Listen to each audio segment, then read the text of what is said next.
survive and thrive in the first world police state. Depend on others. Jesus depended on Simon the Cyrene to carry his cross. So in a way, there is co-redemption. It's okay to be beautiful. And there'll be some of the strangest things that will happen as you start to express that kind of faith. Now, I've got people basically as trustees that manage every dollar I have, everything I get into an account. They know exactly what goes on, even know my bureau. And they basically keep me down to day or wage, weekly earnings, which is fine, or weekly distribution. And then I pay all the other bills that are due that I possibly can to survive and thrive. Well, last night I had $2. $10 to get 4 steak tacos. I sat and talked to this dude for 10 minutes. Then he handed me a bag with 4 steak tacos in it. He asked me if I had any money. I gave him $2 to get on the bus. And that's a specific thing that I go in my routine since I've been in Nashville and typically purchase.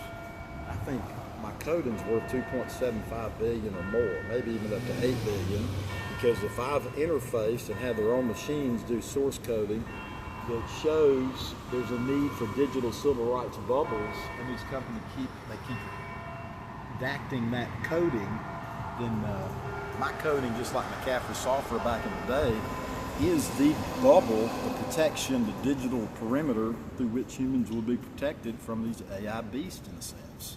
So the AI hygiene and AI coding legitimately has that type of value. And I keep doing these bottom projects, testing the bottoms of systems to include payment systems. And I'm seeing things like my Cash App go up and down balance without approval. I'm seeing my Bitcoin be held in value. It doesn't ever go down and they can't touch it. So it's interesting to watch. I had a $954 transaction that I put loan in the memo for that went through out of an account that was closed because I've glitched these things so much to show that it's basically a revolving video game. Some of these systems have no tangible anchor to which they are held other than you and I. We become the files, we become the, quote, tokens of time and energy for the AI systems. So God will always provide, don't doubt that. I've got a good former law partner, good business partners, and great friends. Got a CDL license and have had, just with it, have had 2 glitch suspensions of my CDL that has cost me now, we're talking about from April to September, that amount of time to fix glitch holds on my CDL. They were just demanding money. So watch as these, and they were doing it improperly. These were civil debts or otherwise debts from another state that are improper, that were challenged and disputed, that they went and then impaired, this cathedral there, and I encourage all of y'all to go to Mass, went and impaired my business license.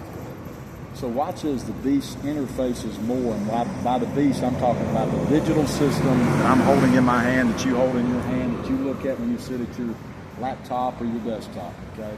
Watch as those interfaces continue to expand in major glitches. But to survive and thrive in a first world police state, keep good relationships, be a minimalist. It's important. God will always provide enough.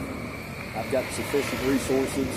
I'm not doing these fake methods of, hey, I'm surviving based on having this stash over there or this secret card. I'm testing these bottoms, and I'm very concerned for the constitutional minimums of Americans, the value of the dollar, the ability to conduct international and interstate commerce because of these glitches, these holds, and the default of the beast to work against people and not for them, unfortunately. Hence, we have the need for AI hygiene and good LLMs. So peace be with you. How to survive and thrive in the first world police state, the Trentissimo. Have faith in God.